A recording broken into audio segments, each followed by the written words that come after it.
Hello friends, welcome to the new episode of my channel. আমি অর্পণ। আজকে একটি বাংলা ইন্ডিপেন্ডেন্ট সিনেমা রিভিউ করব, যে সিনেমাটার নাম গেট আপ কিংসুক। ইয়েস, একটা নতুন মুভি বেরিয়েছে, আর যেটা অভিনয় করেছেন, লিড ক্যারেক্টারে যেটা প্লে করেছেন আমাদের সবার প্রিয় সাহির রাজ। আমার খুব পছন্দের একজন অভিনেতা, ইয়াং ব্লাড। একদম যে কোনো রোলে তিনি ফাটিয়ে দেন।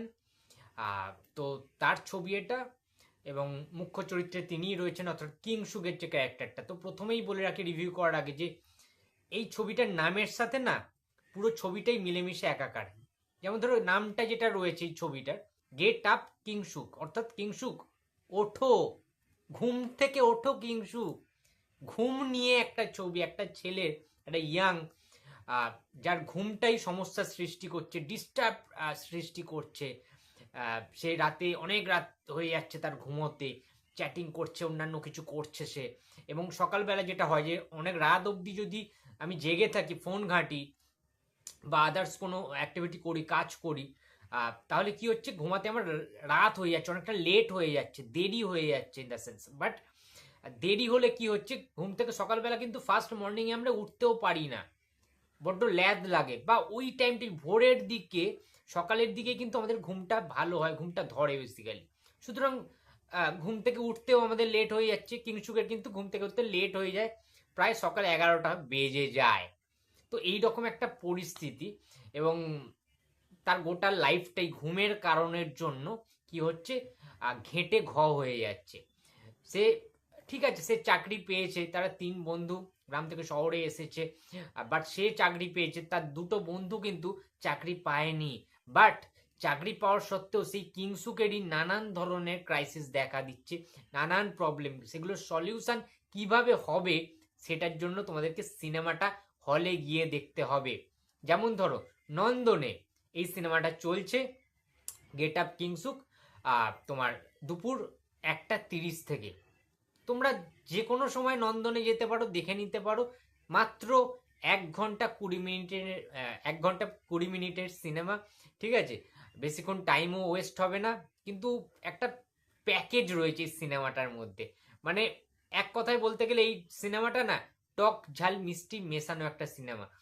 এই সিনেমার মধ্যে যেমন হাসির খোরাক রয়েছে, যেমন রোম্যান্টিসিজম রয়েছে, লাভ সাইড দেখানো হয়েছে, কিছু কিছু সিন দেখানো হয়েছে, এবং ভাগ্যশ্রীর ক্যারেক্টারও খুব ভালো প্লে করেছে। এছাড়া এই ছবির পরিচালককে নিয়ে আমি কথা বলতে চাই, নন্দন ঘোষ।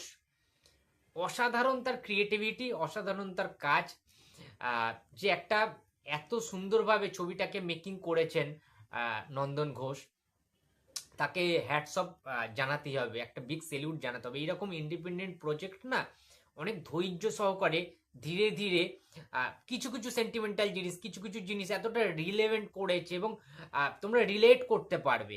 আমরা যারা ইয়াং জেনারেশন রয়েছি, আমাদের সাথে তো খুব রিলেটেবল এই গল্পটা। যেমন আমাদের ওই ঘুম নিয়ে কিন্তু অনেক রকম প্রবলেম দেখা দেয়, বাড়িতে বকাঝকা দেয় বাড়ির মা বাবা থেকে শুরু করে প্রত্যেকে, সকালে উঠতে না পারার জন্য। হ্যাঁ, যে তোরা রাতে কি করিস, তুই রাতে সারাদিন ফোন ঘাটলে শরীরের কি হাল হচ্ছে। ঠিক আছে, কোনো কাজ বাজ নেই, ভবিষ্যতের দিকে তাকাস না, পড়াশোনার ক্ষতি হচ্ছে, এই জিনিসগুলো আমাদের শুনতে হয়। বাট এই ছবিটা এমন সুন্দরভাবে করা হয়েছে না, যেটা তার এই ঘুম নিয়ে, তার কেরিয়ার থেকে শুরু করে তার অনেক স্বপ্ন রয়েছে, সেই স্বপ্নগুলো কিভাবে থমকে যাচ্ছে। হ্যাঁ, এছাড়াও তার লাভ, যে জায়গাটা দেখানো হয়েছে, তার পার্সোনাল লাইফ রয়েছে, সেই সমস্ত কিছু নিয়ে যে একটা কমপ্লেক্স, সেই রকম একটা জিনিস কিন্তু দেখানো হয়েছে এইখানে। এবারে ঘটনা হচ্ছে, তার গার্লফ্রেন্ড আসার পরে তার কি কি এক্সট্রা কিছু ঘটছে, নাকি প্রবলেম দেখা দিচ্ছে, সে তার গার্লফ্রেন্ড কিভাবে কিংসুককে অ্যাডভাইস দিচ্ছে যে এই এই কাজগুলো তুমি করো, তাহলে এই প্রবলেমগুলো তোমার সলিউশন হলেও হতে পারে। সেখানে সে সাজেশন দিচ্ছে যে এই সমস্ত ডক্টর দেখাও। ঠিক আছে, সে ডক্টররা একটা রকম সাজেশন দিচ্ছে, কিংবা বিভিন্ন রকমভাবে লিস্টও তাকে করে দিচ্ছে, এই এই জিনিসগুলো তোমাকে মেনটেন করতে হবে, তবে তুমি সুস্থ হবে, স্বাভাবিক হবে, সবার মতো হবে। এবং কিংসুকের যে দুটো বন্ধু রয়েছে খুব পজিটিভ মাইন্ডসেটের, তারাও ভীষণ হাসায়, এবং তাদেরও যথেষ্ট স্পেস রয়েছে, ইম্পর্টেন্স রয়েছে গোটা ছবিতে। শেষ অবধি কিন্তু তাদেরকেও দেখানো হবে। গল্পের যে ক্লাইম্যাক্সটা, যেটা কিংসুকের, সেইখানে এত সুন্দরভাবে এন্ডটা করা হয়েছে না, একটা ইমোশনাল একটা ব্যাপার রয়েছে, এবং উত্তম সুচিত্রার একটা গান দেখা দেবে, সেই জায়গাটা খুব ভালো করেছে অ্যাকচুয়ালি ক্লাইম্যাক্সটা।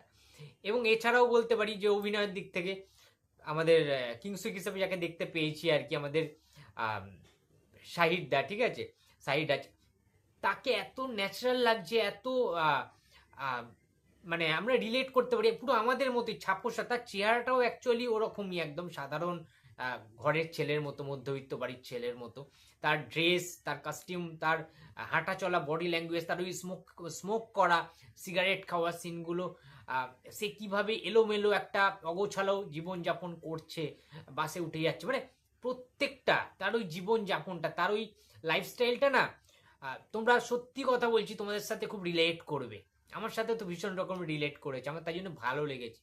এই ছবিতে গেট আপ কিংসুকে কমেডির যে মুহূর্তগুলো ছিল, যে সিনগুলো ছিল, যে ছোট ছোট কমিক্স সংলাপগুলো ছিল, সেগুলো তোমাদের খুব ভালো লাগবে, তোমরা মন থেকে হাসবে। এবং পুরোনো দিনের কিছু কিছু ছবির রেফারেন্স যেভাবে দেওয়া হয়েছে, কিছু কিছু নায়কদেরকে ট্রিবিউট দেওয়া হয়েছে, যেমন প্রসেনজিৎ চ্যাটার্জির কিছু সংলাপ, তাকে নিয়ে কিছু কথা, মিঠুন চক্রবর্তীকে নিয়ে খাওয়ার একটা ফুডি ব্যাপার রয়েছে, চাউমিন খাওয়ার একটা, চিরঞ্জিত চক্রবর্তী, স্বপন সাহা থেকে শুরু করে, সানি দেওয়াল থেকে শুরু করে, এরকম এমন এমন সুন্দরভাবে জিনিসটাকে, প্লটগুলোকে, এবং যে যে সিনগুলো হচ্ছে, যে দৃশ্যগুলো হচ্ছে সিনেমায়, সেই দৃশ্যের সাথে সেগুলো কিন্তু ম্যাচ করে যায় সেই জিনিসগুলো, তাই জন্যই ওগুলো ঢোকানো হয়েছে, ওখানে ইনপুট করা হয়েছে ওই সব অভিনেতা অভিনেত্রীদের।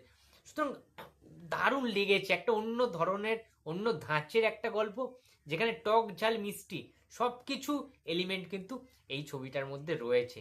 বেশ বেশ ভালো একটা ছবি, বেশ ভালো একটা অ্যাটেম্প্ট, এবং সাইরাজের পারফরমেন্স টপ নচ হয়েছে, সত্যি বলছি মন ছুঁয়ে গেছে, আমার খুব ভালো লাগে সাইরাজ দাকে। তো সাইরদা, তুমি এইভাবে এগিয়ে যাও, ভালো ভালো ছবি আমাদেরকে উপহার দিতে থাকো। আমার খুব ইচ্ছে রয়েছে শাহিদদার সাথে একটা ইন্টারভিউ করার, আমি জানি না কবে হবে, কোনোদিন সম্ভব হবে কিনা, বাট হ্যাঁ, খুব তাড়াতাড়ি নিশ্চয়ই একটা ইন্টারভিউ করতে পারবো শাহিদদার সাথে, ভীষণ ইচ্ছে রয়েছে। তো যাই হোক, এই মুভিটা গেট আপ কিংসুক অবশ্যই আমি রেকমেন্ড করবো প্রত্যেককে ছবিটা দেখার জন্য। নন্দনে চলছে, তোমরা যাও, গিয়ে দেখে এসো, ঠিক আছে। টিকিট টিকিট প্রাইসও কম, 1:30 শো রয়েছে দুপুরবেলা একদম, আর নন্দন সবাই চেনে, তোমরা যে কেউ চলে যাও, টাইম ওয়েস্ট হবে না। কাজের ফাঁকে কিংবা কলেজ টলেজ করে, স্কুল টুল করে তোমরা প্লিজ চলে যাও বন্ধু বান্ধবদের সাথে, বেশ মজা পাবে বস। গেট আপ কিংসুক দেখতেই হবে প্রত্যেককে। তো বন্ধুরা, ভিডিওটি যদি ভালো লাগে তো প্লিজ লাইক করো, কমেন্ট করো, শেয়ার করতে ভুলো না। যদি চ্যানেলে নতুন হয়ে থাকো তো প্লিজ সাবস্ক্রাইব মাই চ্যানেল। দেখা হচ্ছে পরের কোনো ভিডিওতে। তো টাটা।